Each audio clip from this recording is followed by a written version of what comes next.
Dans une précédente vidéo, je vous avais montré le projet des afterwork, mais toutes les bonnes choses ayant une fin, et étant donné que cet été je vais surtout consacrer mon temps et mon budget pour la reprise du para, en espérant qu'on puisse, j'ai décidé d'arrêter les afterwork. No God! No God, please no! No! Mais afin que vous puissiez continuer à faire perdurer la tradition, j'ai décidé chaque mois de vous présenter un lieu qu'on choisit pour les afterwork. Et vu que chaque année les afterwork on les inaugure en allant à tour, pour cette première vidéo, je vais vous présenter le village qu'on appelle le village dans le ciel.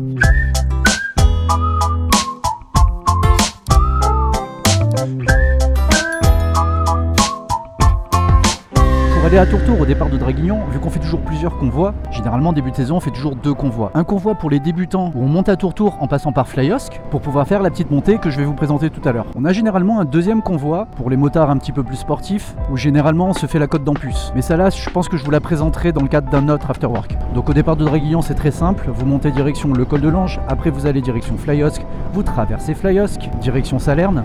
Et à peu près à mi-chemin entre les deux, vous verrez sur la droite, il y a une route qui indique Tourtour. Et c'est cette route-là que je vais te présenter. Et avec un peu de chance, on devrait même pouvoir aller se faire un coucher de soleil. Donc vous voyez, quand vous arriverez de Draguignan, vous arriverez de ce côté-là. Et donc là, vous prenez à droite et vous arrivez sur cette route. Et là, cette route, c'est un petit terrain de jeu. Allez, je vais vous faire découvrir ça. À toutes.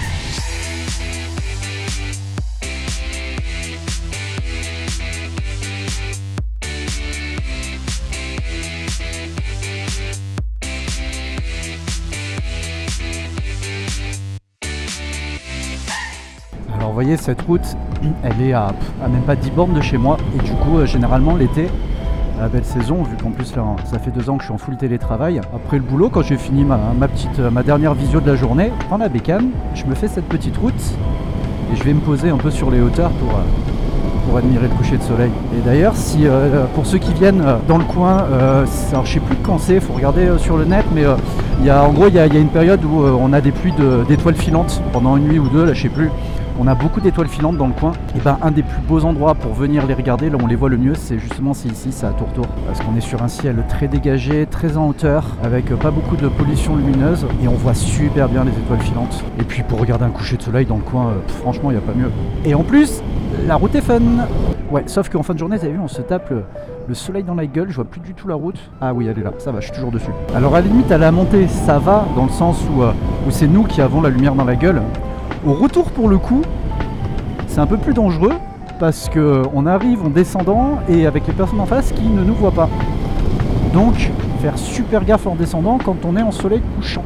J'adore cette odeur, vous voyez là la brume qu'on voit là, c'est parce qu'il y a un désembuage dans le coin là, il y a quelqu'un qui doit faire brûler des herbes. Et j'adore cette odeur l'hiver des gens qui nettoient leur terrain et qui font brûler des feuilles mortes. Ça me donne aucune envie, c'est de rentrer à la maison, de me faire un chocolat chaud. Et voilà, on arrive sur Tourtour. Et pour rejoindre le point de vue, avant de rentrer dans le village, on prend là ici à gauche. Et voilà, petit coucher de soleil.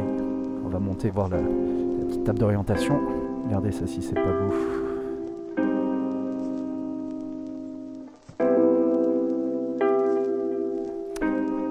Tada!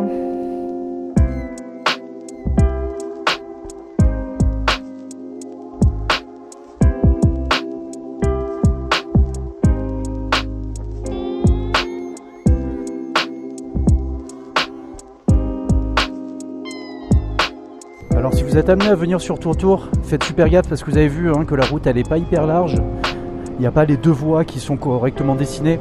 Et surtout il y a des endroits où elle est carrément étroite. Donc il n'est pas rare parfois d'avoir des personnes qui s'approprient un peu la route, qui prennent des virages un peu larges, qui coupent un peu. Et donc d'avoir des mauvaises surprises. Donc faites gaffe, pensez à vos trajectoires de sécurité. Et n'oubliez pas que selon l'heure et selon le sens dans lequel vous arrivez, on peut se retrouver avec le soleil de face. Donc peut-être que les personnes qui arrivent en face ne vous verront pas. Mais sinon comme vous avez pu voir, c'est un endroit qui vaut vraiment le coup, qui vaut vraiment la peine de monter. Vous prenez un petit pandania, venez vous poser dans l'herbe là, vous regardez votre coucher de soleil. Elle est pas belle la vie? Alors, est pas belle la vie?